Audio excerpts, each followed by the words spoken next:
We'll see how she goes. There we go. Says she's recording and live on Facebook. Let's see. Share on my timeline.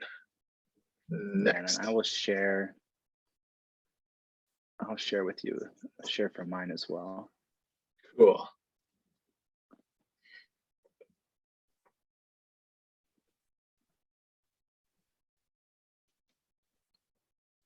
All right, are we live?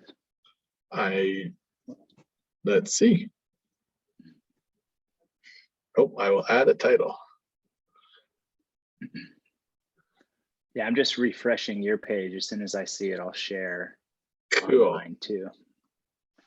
I'm not sure where, oh, there's the title.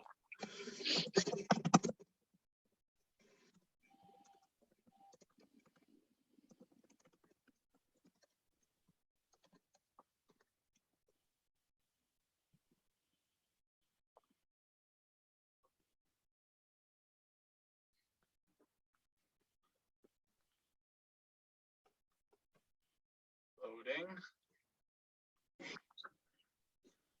Meeting is streaming live. All right. Let's see. I think I can hear myself. No. Okay, we're good. Awesome. Right on. Good to go? I think so. Cool. I don't see it popping up on your Facebook yet, though. All right. I'll keep refreshing, see if it does, but it says we're live. Right on. Well, welcome, Nick, and thanks for joining me.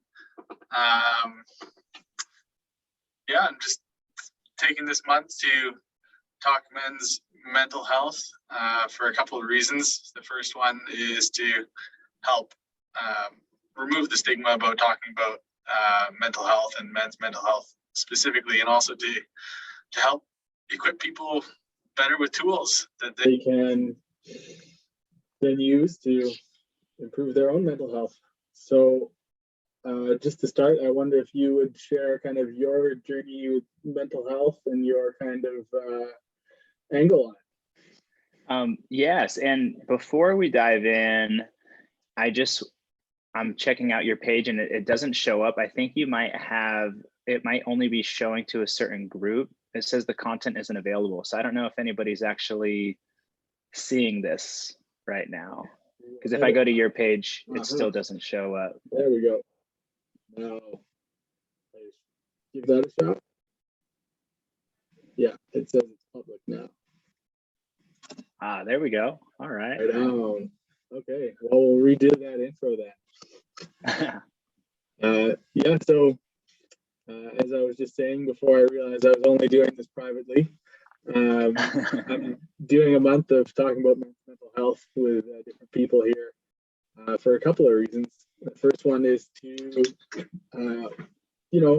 lessen the stigma about talking about mental health, and then men's mental health as well, specifically, and also to gather tools and share tools with as many people as possible so that people can use them and hopefully improve their mental health. So Nick, if you would, I just wonder if you could tell us a little bit about your journey with mental health, why it's important to you, and a little bit of your perspective on it. Yeah. So I would say that my journey with mental health actually starts with physical health. I'm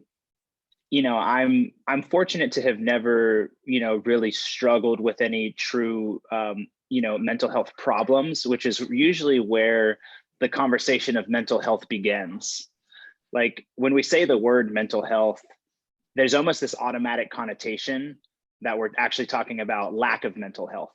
Like when you hear the word mental health, the first thing that comes to mind is like depression and anxiety and kind of like negative things.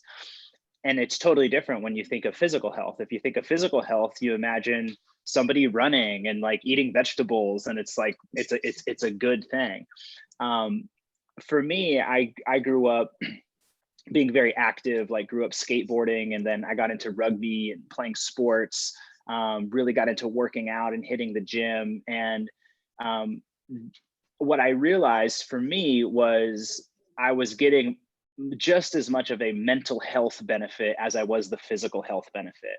I maybe when I was younger, I was going to the gym a little bit more for athletic reasons, like to perform and be strong and probably to, to look good or whatever. But as I got a bit older, I just realized like, man, I needed that for my brain. I needed that for the mental health side of it. I was so much more positive. I was just such in a better place when I was taking care of my body. So for me, that those two have always been very, very strongly connected. And I was excited to have this conversation with you today because that's this thought and this idea that's come up in, kind of over this past year of like, why don't we treat them both the same way or look at them both the same way? That when we talk about physical health, everybody knows like, okay, I can go to the gym, I can get a trainer, I can eat healthy. There's so much information for what to do.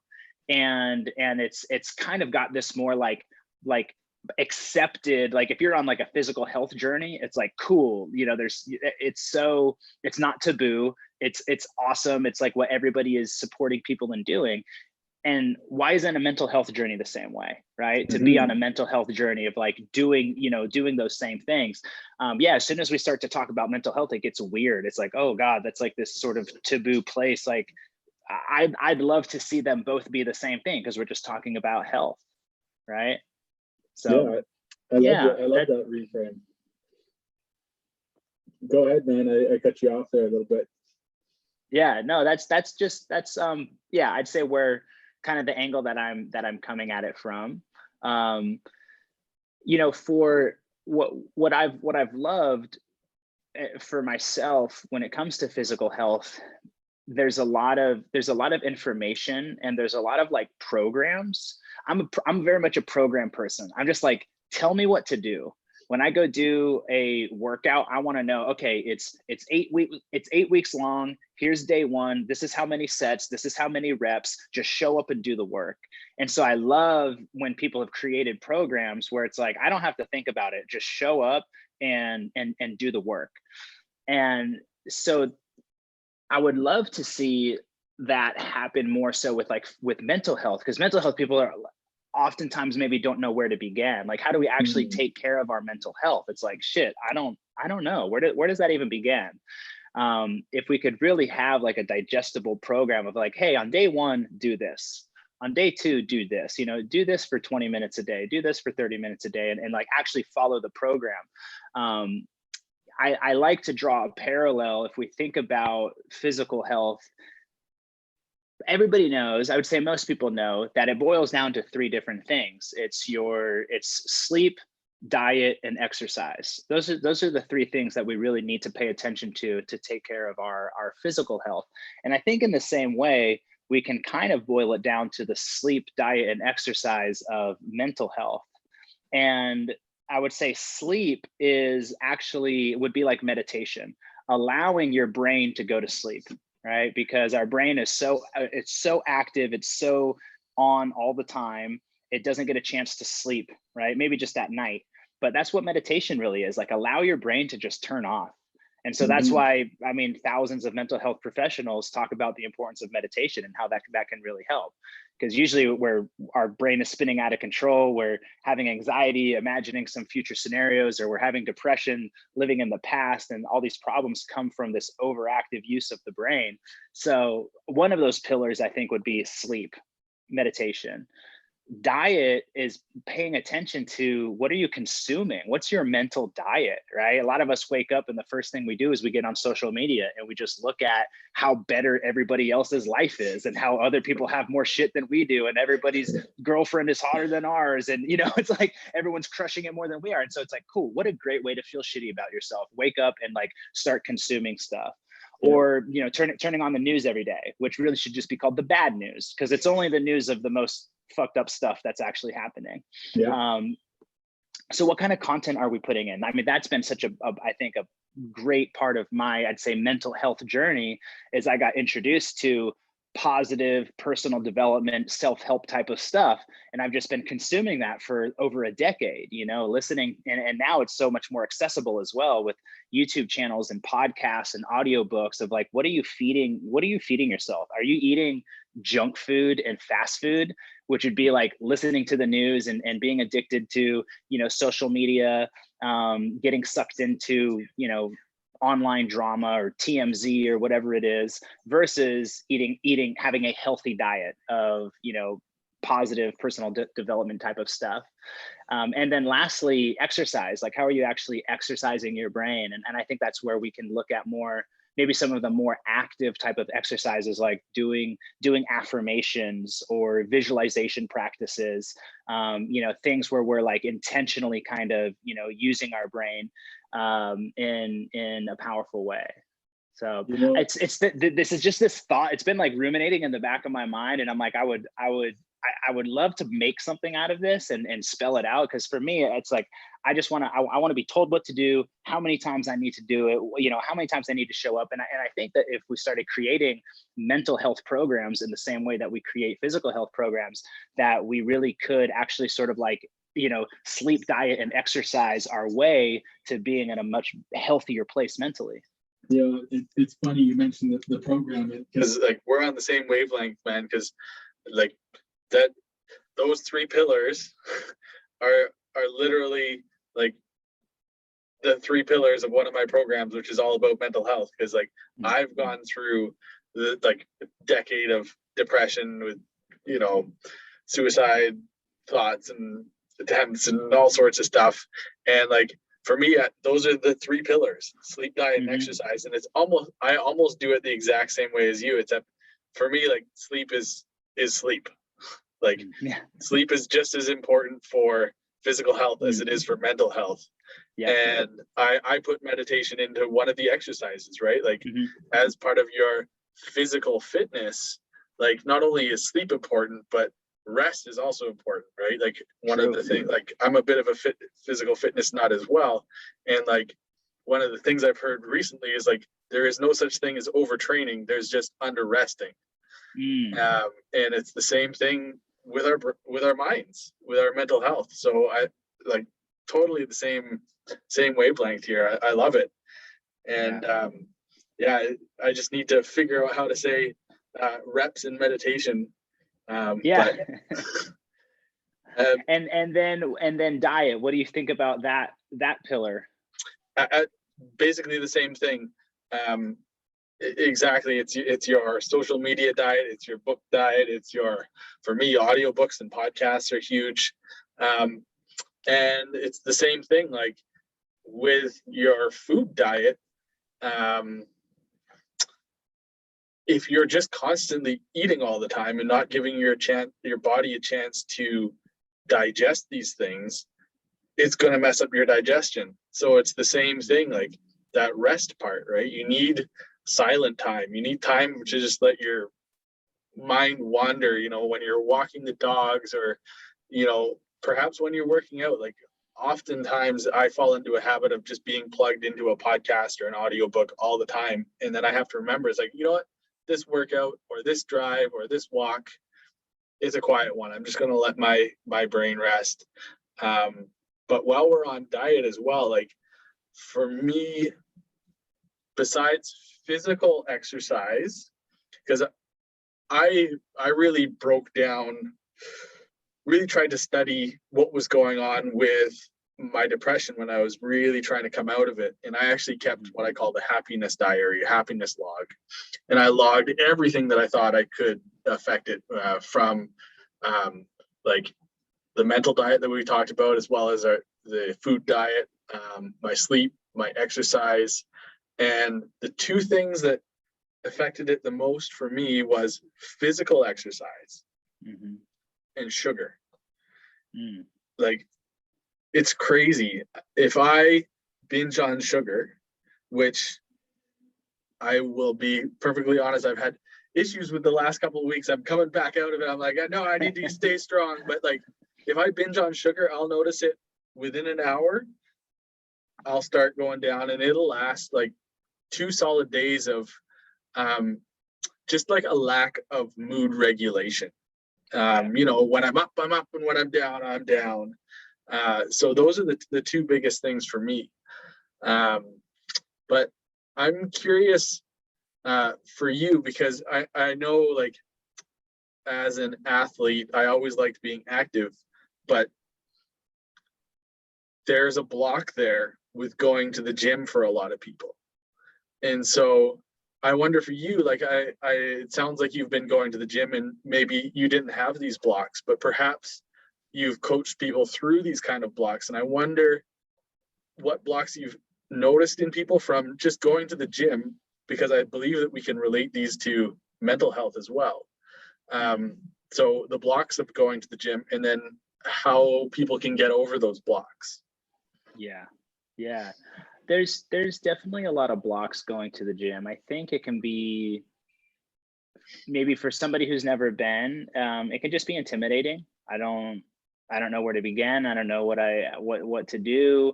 I don't want other people to see me sweating. I feel uncomfortable in my gym clothes, so we can really get in our head about going to the gym. And maybe that's not the place to start, right? Like exercise, physical, just moving, like just getting up, get outside. I think even being outdoors is also even better than the gym, oftentimes getting some of that vitamin D. So even just getting outside and going for a walk or for a jog, right? Like if the gym is like too much or sort of too intimidating, just moving in general would really be a great place to start.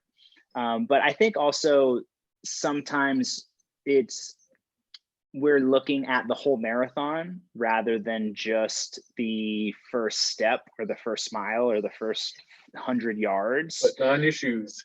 Yeah, it's just like, all right, just get your shoes on and show up and do one thing, like like really, really break it down. Rather than thinking about like, oh, I want to, it's like, oh, I want to lose 20 pounds. It's like, all right, don't think about losing 20 pounds. Just think about like going to the gym twice this week, right? And take it one day at a time, 1 week at a time. I think that that's a really important kind of mindset to have. And,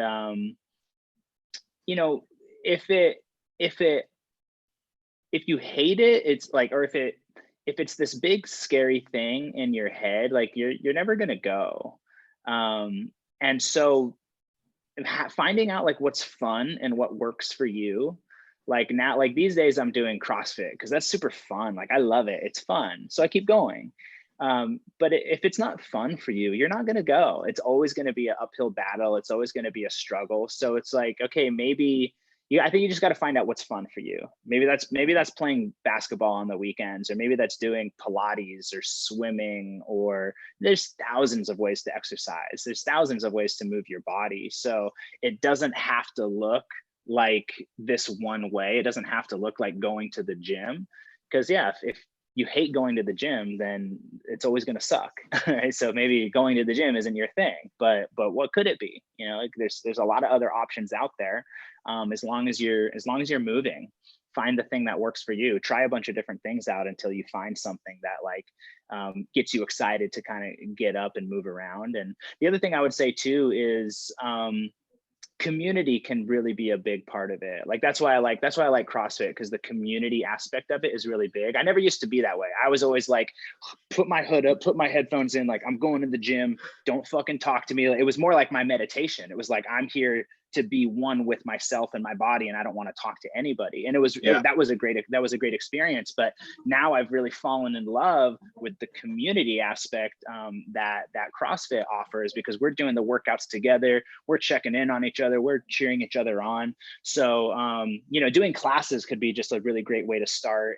And especially if you're feeling, if you're in like a depression and you're feeling, a lot of like with depression comes a lot of isolation and like not wanting to leave the house and stuff. But if you can find a cool class that has a community, you get that little social hit as well, that I think can really bring people to life, and also really help with the accountability you want to keep showing, because your friends are going to be there and they're expecting you to be there and stuff. So yeah, absolutely. I think like basically all of that you can just kind of take it and transfer it to mental health and even just meditation specifically. One of my so I grew up with meditating parents. They meditated since before I was around, and one of the things people say is like, oh yeah, I meditate. And like growing up with that in my house, I realized that like saying that you meditate is like saying that you religion, or saying that you sport. Like there are so many different kinds of meditation that you can try, and they're starting to come into the mainstream, and people are realizing that there's mindfulness meditation, there's breathing meditation, there's different guided meditations, like visualization is a type of meditation.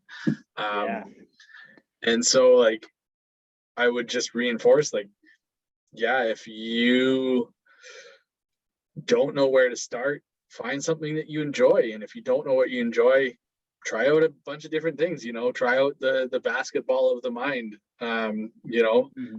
Breath work is another one that I nerd out on. Like, and once again, that like saying you do breath work is like saying you sport. Like, there's a ton of different breath work modalities, and that can even just be simply breathing.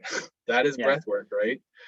And I think just that whole mindset around trying different things out can be so helpful, because I think a lot of times maybe we try something once or twice and it doesn't work, or we don't like it, and so then we quit and we're like, meditation isn't for me, right? Or breath work isn't for me, and that might just be the wrong thing, right? That might be the wrong gym or the wrong class or the wrong style of meditation.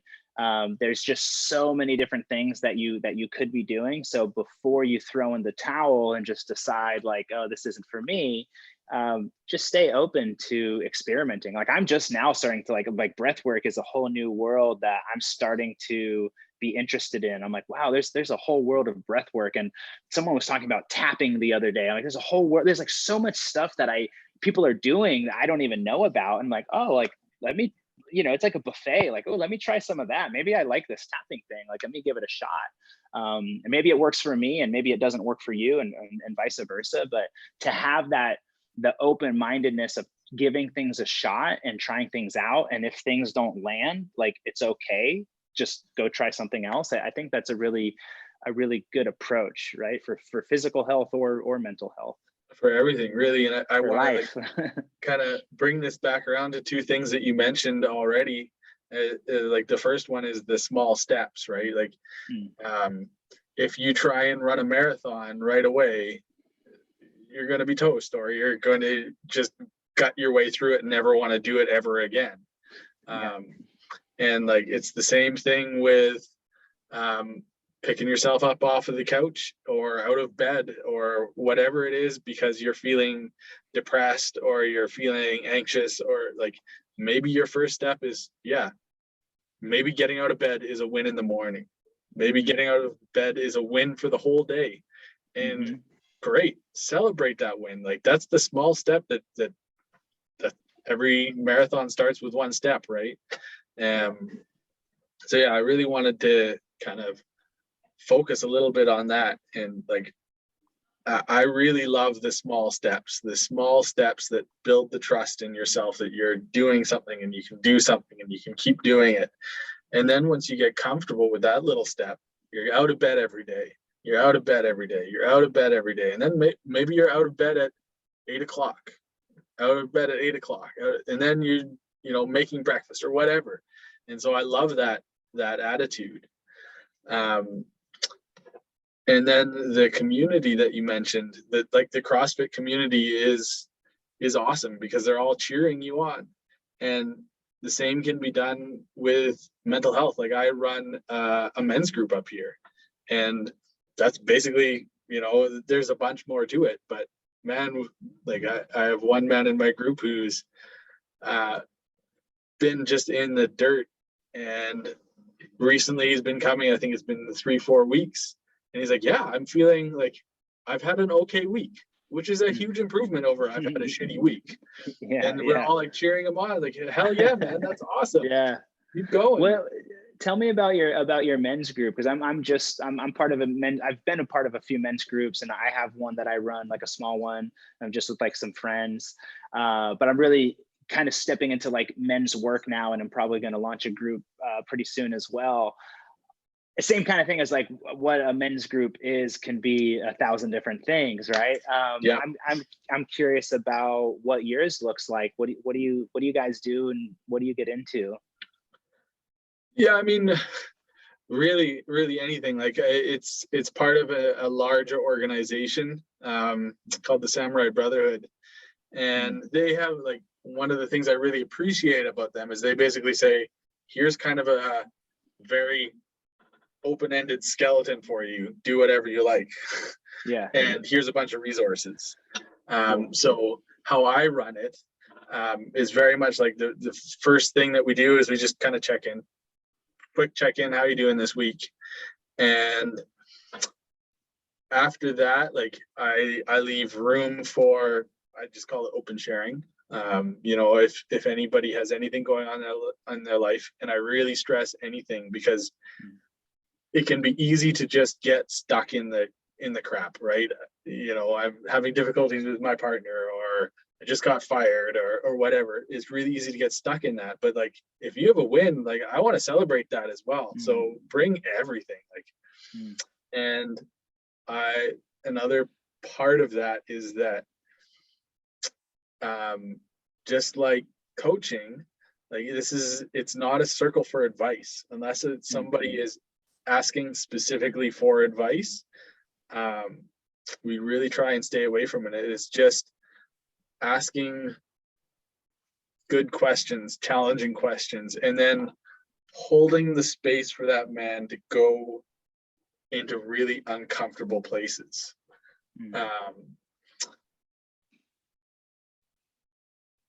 Yeah, and like really encouraging him to go to those uncomfortable places as well. So I mean, there's a lot to it, and like generally after some open sharing space, then like I'll usually bring an exercise or two. Like my men's group, we just basically finished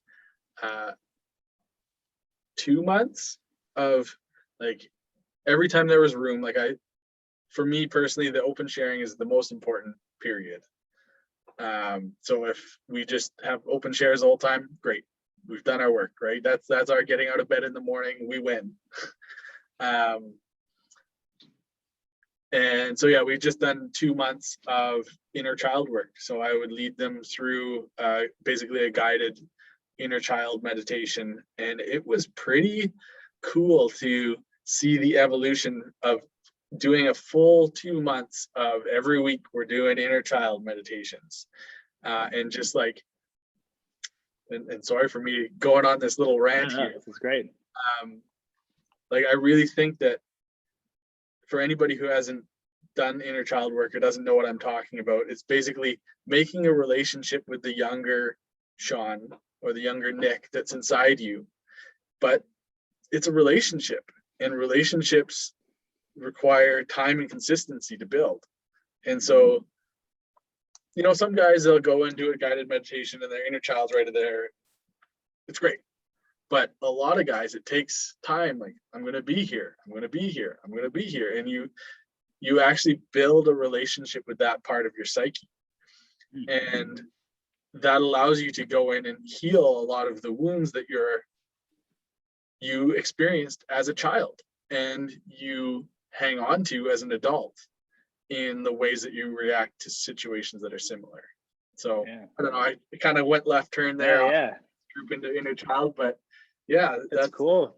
Yeah, you guys go deep. That's great. Absolutely, man. I think that hits on one of the pillars of our little framework around mental health, as far as just the exercise of talking, sharing, connecting, right? That's something I've really been diving, or really opening up to over this last year, of just vulnerability, you know, especially as men. It's like, you know, we're supposed to have it all figured out and be strong and have our shit together, right? And we don't, but we pretend like we do. And so like learning how to be more open and honest and vulnerable and be seen and supported and held. It's like that's such an awesome, healing, powerful thing to step into. And I know I feel pretty certain that you and I are both on a similar mission to bring more of that to the world through the work that we're doing. Absolutely. Yeah, like it's starting to be a cliche now. And perhaps it's just because I'm in the echo chamber of self-development and all of that, but like the whole vulnerability is strength. And it's so true. Like the scariest things that I've ever done in my life have been going to places within myself in front of other people and allowing them to hold that. Actually, I'll rephrase that. I wouldn't have been able to go those places without them holding the space for me. Wow. And like, I think for a lot of people, not just men, but people these days, like one of the scariest and most vulnerable places you can go is facing up to the responsibility of how fucking powerful you are. You know, like facing like, no, I can do this. And I see the potential in myself. And that's a lot of responsibility to go there and face that and say, okay, I'm responsible for being great. And you need people to hold you there. Yeah, man. That's why this coaching space is so fun, you know. And it's funny because it's like sometimes it's easier to see it in other people than it is in yourself. Right? It's like 100%. we're great coaches because it's like we see it like, yeah, you got this, man, you're good. And then Sasha's like, oh no, I can't do this. Totally. Yeah. And like great stuff. On that same sort of path of people holding you and vulnerability, I have found that the relationships with the men that I have in my circle, and then because I practice being vulnerable in my circle, the people I can be vulnerable with outside of my circle, the relationships that form because of that are so much stronger and filled with love.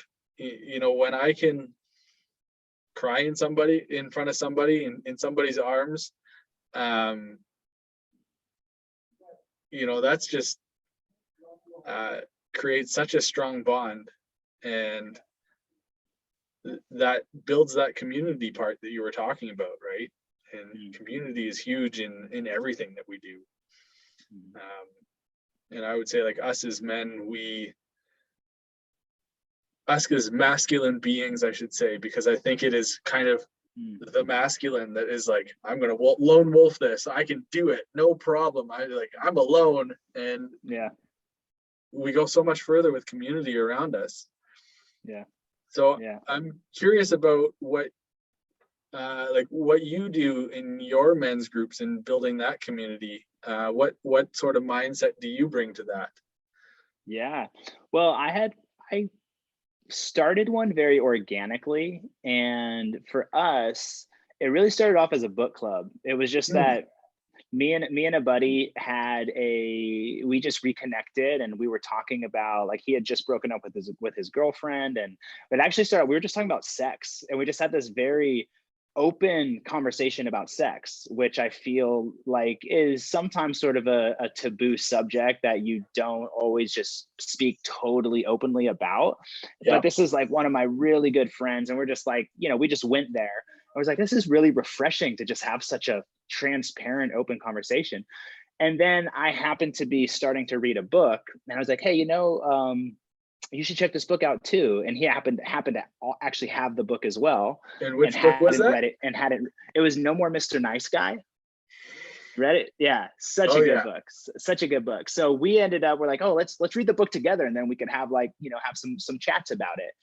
And then our other friend heard about it, and he wanted to join. And then I had another friend. So 4 of us formed, and we basically just we read through that book together, and that book's amazing. It's filled with tons of exercises. It's like just a lot of journaling and reflection, and we all just had these massive breakthroughs. But a big part of it was bringing our stuff to, you know, to these calls, and have 3 other men really witness us talk, like really vulnerable, like man, we set the tone for just like talking about some of the deepest, darkest shit that we've probably never told anybody before, you know.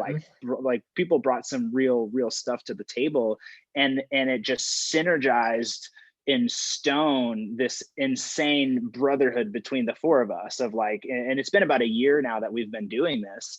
And so yeah, we were meeting like every week for a while, and we read that book together, and then we read The Way of the Superior Man together, and I think maybe Iron John, we read Iron John together. Yeah, so All just the like we just started discovering like, wow, there's this whole world of like awesome, you know, men's work stuff that none of us had known about it. So it's been this really cool journey that we've been on together over the past year.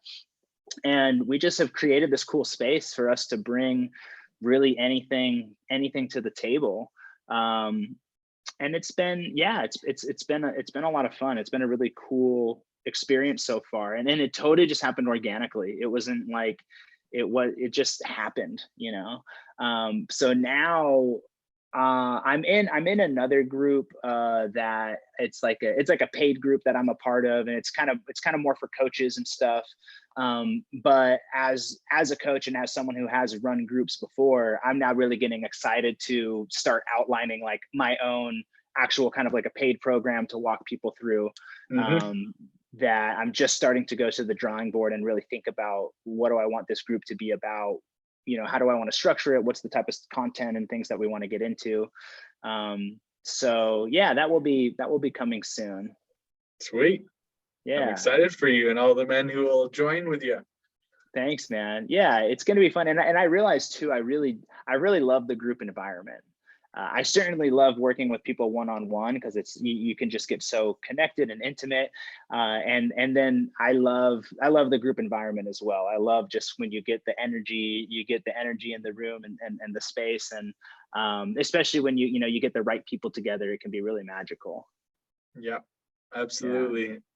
Yeah. And like, the thing I love about the group environment is that you all of a sudden, instead of having 2 perspectives, you have, you know, like in my group, we've got 12 perspectives, and that's like, yeah, you know, so oftentimes like I'll be lasered in and be like, oh man, yeah, like this is asking great questions, and then someone comes out of left field and it's like, I did not expect that at all, and that is the perfect question. Totally.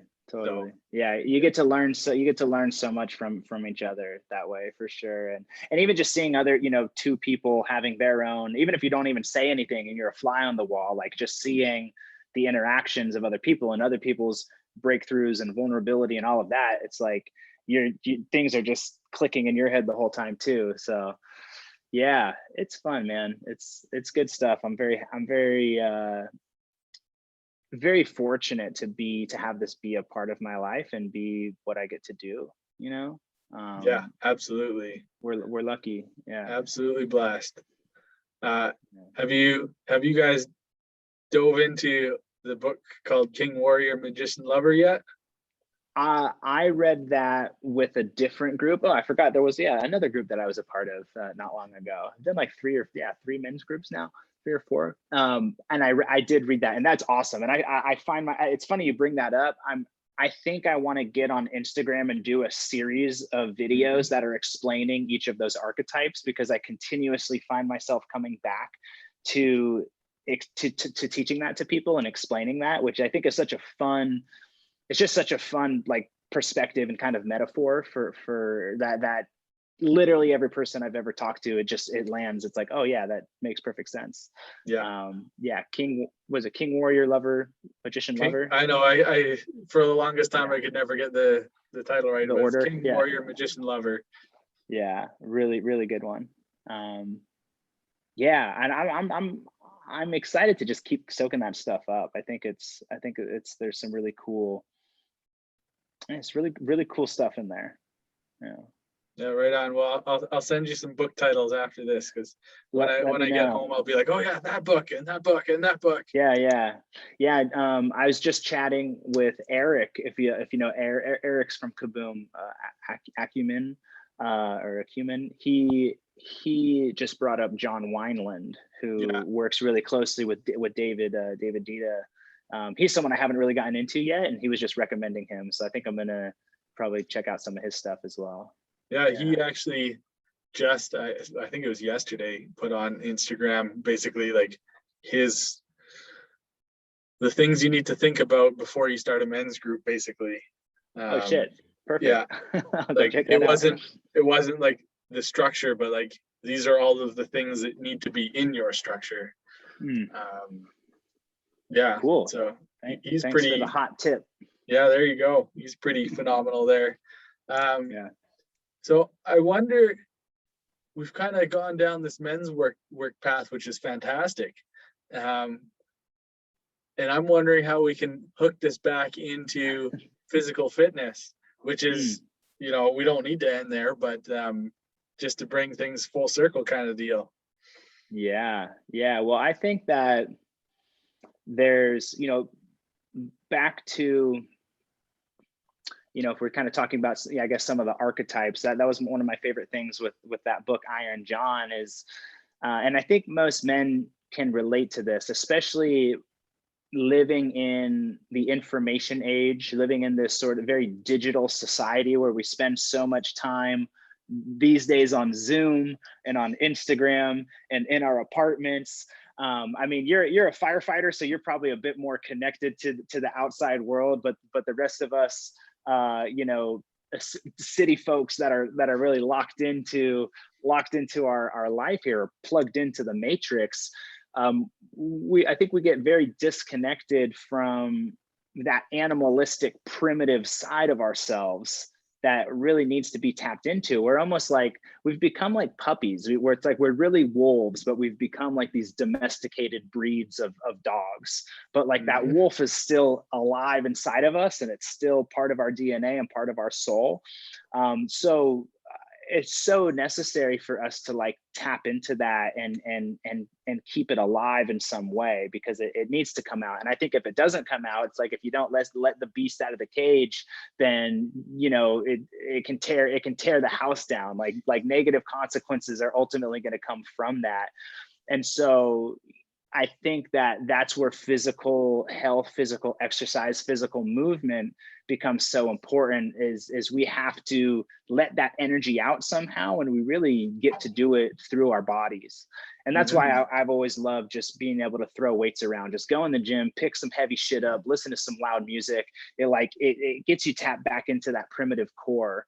And I'd love to really start also getting more into nature and really actually connecting with the wild a bit more, but we all have that wild man inside of us that needs to be let out of the cage every now and then. So like exercise is one of the best ways to do that, and loud heavy metal music also, I think. I've heard you push the loud heavy metal music a couple times now. Oh yeah, we gotta have it. Yeah, no, I would just add to that also, is like that that wild man doesn't need to be tamed, but sharpened almost. Like that wild man needs to be taken from, I don't know a good analogy with sharpened, but like taken from something wild into, a sword that can be used in a controlled manner. And like for me, the gym, very much this morning, I was like, I feel like crap. And it's just like, nope, I'm gonna do these exercises, not gonna take the breaks between the sets, because that's not part of my program. And just like harden that mind and sharpen that mind, and taking that wild man that just wants to lift weights and foam at the mouth or something, and just like bring some discipline to it, and bring some, sharpen the blade a little bit. So I think you brought it back to a real good point there. I love it, man. I love it. This has been a great talk.